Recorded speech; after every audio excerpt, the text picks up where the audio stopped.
Notimundo a la carta. Una opción para mantenerse informado. Con Gisela Bayona.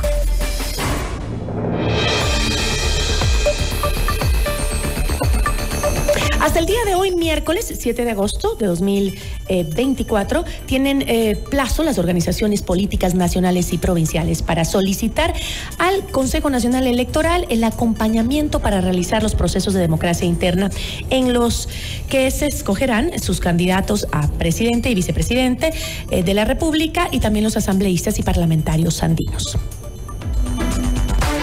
Nuestra entrevista de hoy en Notimundo a la carta. Estamos con Enrique Pita, vicepresidente del Consejo Nacional Electoral. ¿Cómo está? Muy buenas tardes. Gracias por acompañarnos. Muchas gracias, Gisela. A sus órdenes. Cuéntenos, ¿cuántas solicitudes nacionales y provinciales han realizado los partidos políticos hasta el día de hoy, que justamente vence el plazo, como decía? Nosotros tenemos registrados 118 solicitudes de organizaciones de carácter provincial, porque este proceso de democracia interna también se lleva en las provincias para efectos de las candidaturas que tienen que ser inscritas en provincias.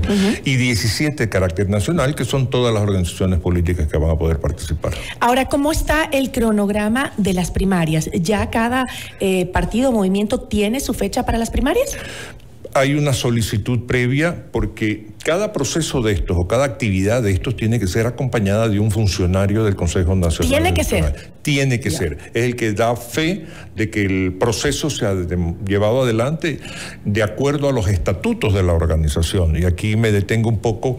El Código de la Democracia establece tres alternativas. La una es una elección abierta con afiliados y no afiliados, simplemente simpatizantes. La otra es con solamente afiliados y una tercera es con representantes de sus organismos directivos internos, que es la que normalmente utilizan todas las organizaciones políticas. O sea, es opcional, no es obligatorio que hagan unas primarias con sus bases. De acuerdo a lo que registraron en los estatutos cuando fueron inscritos en el Consejo Nacional Electoral. Pero se hicieron reformas en el Código de la Democracia justamente para que las primarias sean obligatorias.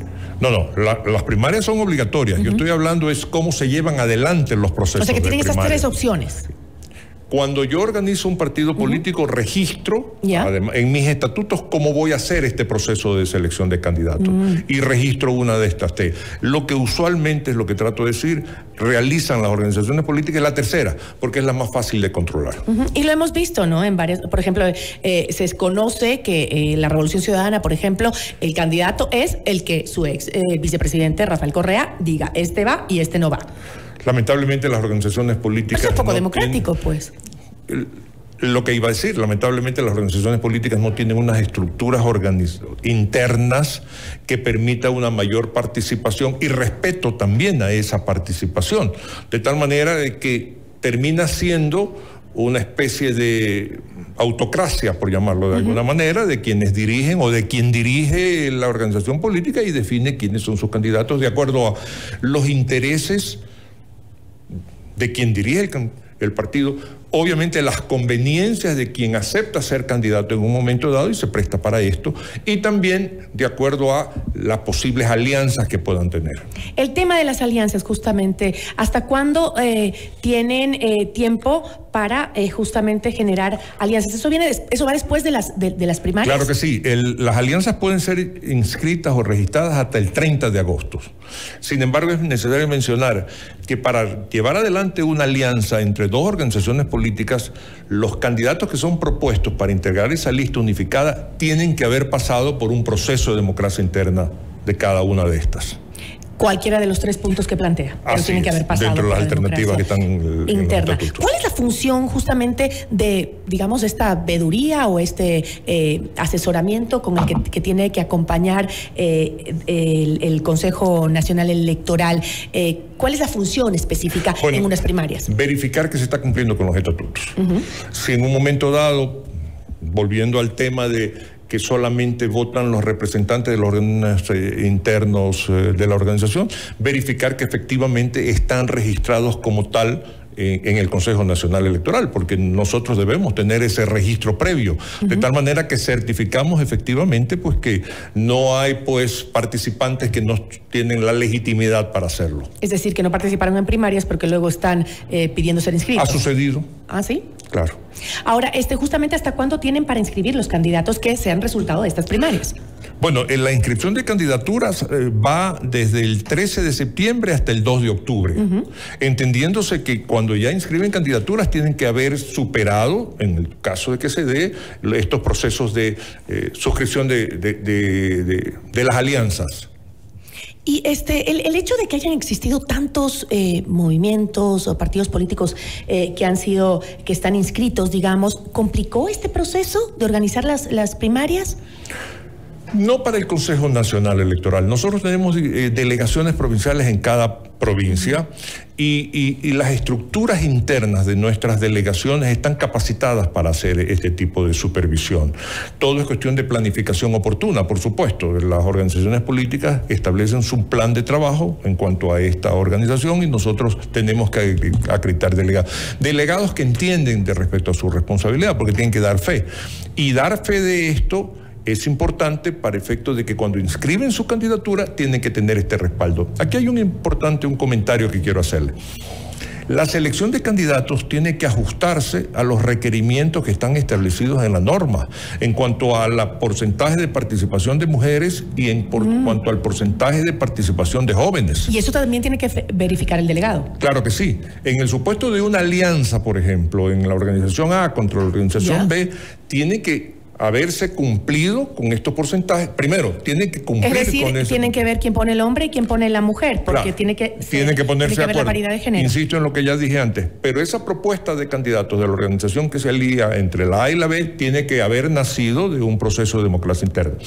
Pero lo más importante de mirar aquí es que esto es no solamente, por ejemplo, para los candidatos de asambleístas provinciales que tienen su propio porcentaje. No. El porcentaje es total de la lista de nacionales con las listas de provinciales y con la lista de parlamentarios andinos. Eso complica muchísimo a las organizaciones políticas porque si en un momento dado el sistema está parametrizado de tal manera que cuando se ingresan los nombres, el sistema va a determinar si se está cumpliendo con porcentaje de mujeres, porcentaje de jóvenes y con y si dentro de la lista de candidatos, por ejemplo, a la asamblea, no cumple con ese parámetro, se le cae todo. Hasta el candidato a vicepresidente, presidente y vicepresidente. Ese es diferente. Ese es aparte. Ese es aparte. Hablamos de la Estamos lista hablando de listas de asambleístas nacionales, provinciales y parlamentarios andinos. Se les cae todo, no es que dice sí le dejo porque está cumpliendo. Así es, y tienen que ponerse a revisar en ese momento y cambiar personas para poder reemplazarlas. Pero pueden hacerlo dentro de un periodo de tiempo determinado o simplemente... Mientras no concluya el plazo. Ok.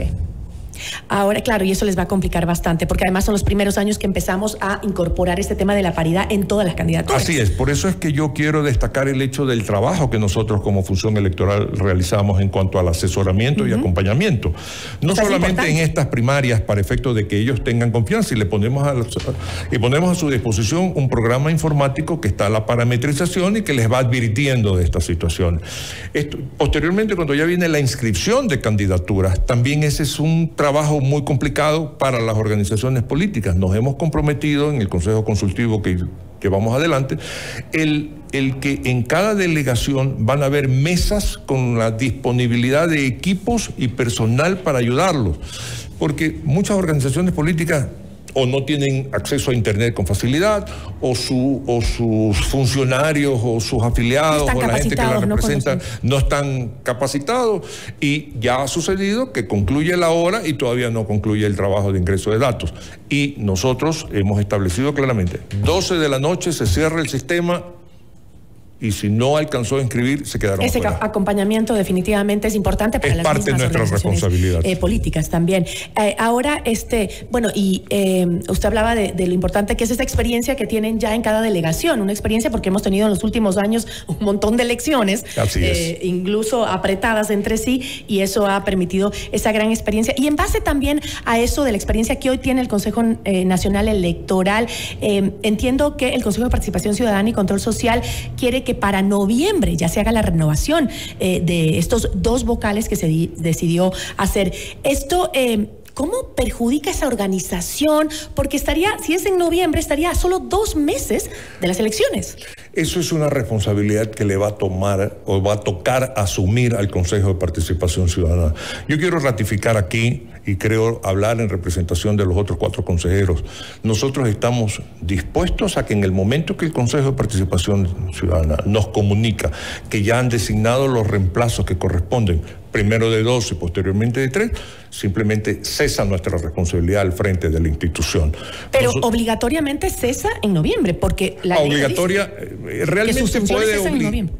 Si nosotros vemos que, por ejemplo, el concurso de reemplazar 2 viene ya retrasado con tanto tiempo, pero imaginémonos que lo concluyesen mañana, que es imposible, pero para efecto de simplemente ejemplarizar. Si lo concluyesen mañana simplemente tendrían que sortear quiénes son los 2 que se van. Pero como están las cosas, posiblemente lleguen a noviembre. Y posiblemente en noviembre establezcan ellos quiénes son los que continúan y quiénes son los que se quedan.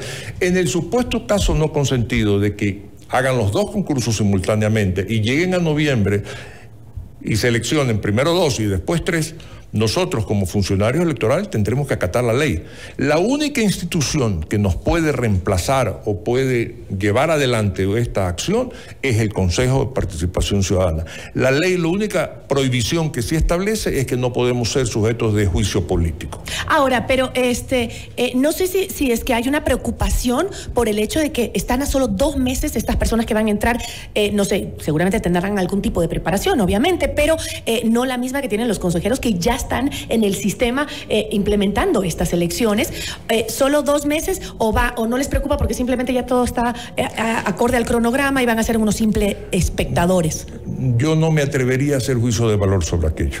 Comprenda que soy parte interesada, por lo tanto no puedo opinar sobre una situación. La preocupación debería ser en cuanto a los que van a asumir tal responsabilidad, cuando ya prácticamente el proceso está en su fase final. Mire usted, por ejemplo, imaginémonos nosotros que se produjera el cambio en el mes de noviembre, que queda pendiente.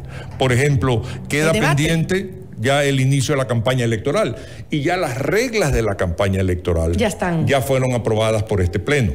Queda pendiente, por ejemplo, el debate presidencial que está previsto para el 19 de enero y las reglas del debate electoral ya están también para esa fecha definida. Es decir, ya hay un proceso caminando que no va a poder ser modificado y que obviamente quienes en ese momento asuman la responsabilidad tendrán que asumir esa expresión, la responsabilidad de todo lo que ya ha quedado hecho. Pero no solo eso, es clave el día de las elecciones. Ellos llegan al momento culminante donde la responsabilidad es grandísima. Los procesos de escrutinio son muy importantes porque también queda todo un sistema informático parametrizado, listo, obviamente, y siempre la vigilancia, la supervisión, el control de ese sistema es muy importante que lo realice gente que tiene experiencia, que sea autoridad y que pueda en un momento entender cómo se hacen las cosas.